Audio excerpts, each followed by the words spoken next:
Почитувани граѓани, почитувани медиуми. Криминалната влада на СДСМ вчера призна за организација на прославата дека за само еден ден се склучени договори без тендерска постапка со фирми кои најверојатно однапред биле договорени.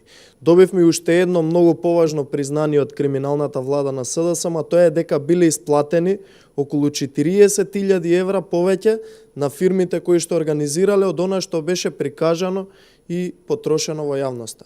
Од тука произлегува сериозен сомнеш дека станува збор за случај на перење пари преку прославата. Дали Социјалдемократскиот сојуз на најгруп можен начин, обидувајќи се да изманипулира јавноста со наводната транспарентност за прославата, се обиде да испере околу 40.000 евра пари на граѓаните. Откако беше обелоденето од наша страна дека на фирмите организатори се исплатени повеќе пари од прикажаното, тие се обидоа да релативизираат дека отпочната била постапка за враќање на парите, што е преседан во работењето на една влада.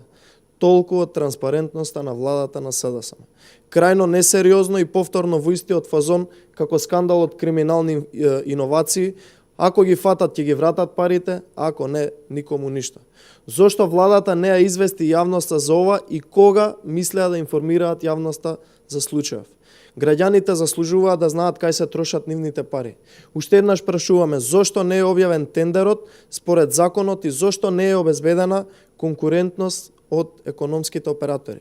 Дополнително, бараме од владата веднаш да кажат помеѓу кои три фирми бил изборот за склучените два договори и зошто се фаворизирале фирми кои биле блиски до студентскиот пленум.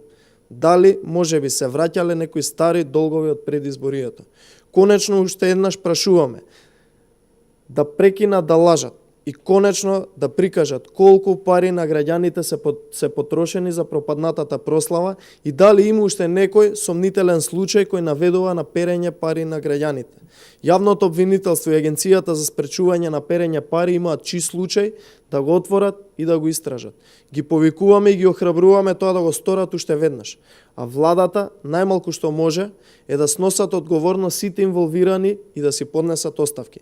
Да прекинат да ги злоупотребуваат парите на граѓаните. Што порано, толку подобро за народот и за државата. На крајот Република Македонија и граѓаните ќе победат. Благодарам.